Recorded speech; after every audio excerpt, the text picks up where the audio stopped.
Lauren. She was sitting on the low brick wall that bordered the manicured landscaping, her head in her hands.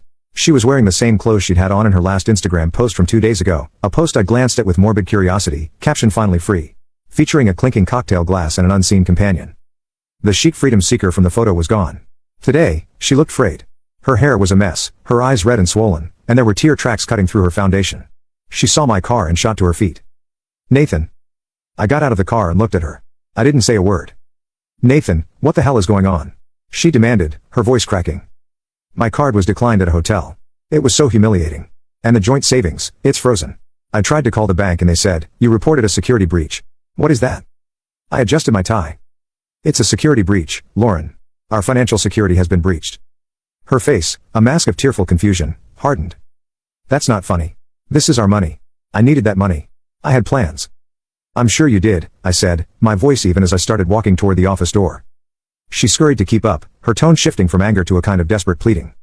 "Okay, look, maybe I should have talked to you," she said, grabbing my arm. I stopped and looked down at her hand until she let go. But I was suffocating. I needed space. A break. That's all this was, a little break to clear my head. "And I come back to this? You hired a lawyer." I saw the email confirmation on the tablet. "A divorce lawyer? Nathan, are you insane?" This was the moment that crystallized everything. She hadn't left me.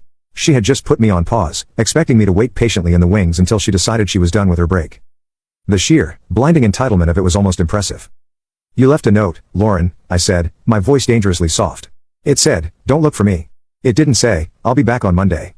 Please have the accounts liquid and my laundry done. You wanted freedom. I'm just formalizing it." "Formalizing it?" she shrieked, tears starting anew. "You can't just divorce me.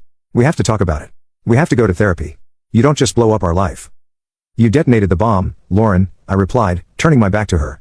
"I'm just picking through the rubble." I opened the heavy glass door to the law firm. The last thing I heard as it swished shut behind me was her sobbing my name, a question laced with dawning, horrified understanding. Update. A week of blessed silence was broken by a phone call from an unknown number. I let it go to voicemail.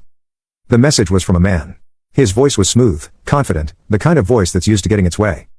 "Nathan, this is Kyle. Listen, I think we got off on the wrong foot here.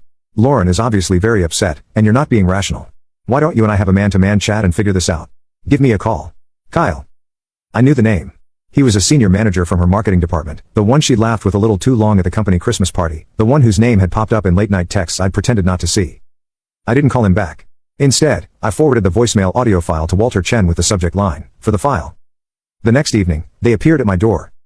I saw them through the peephole, Lauren standing slightly behind Kyle, who had his hand possessively on her lower back. He looked exactly as I'd pictured, expensive haircut, smug expression, wearing a jacket that probably cost more than my monthly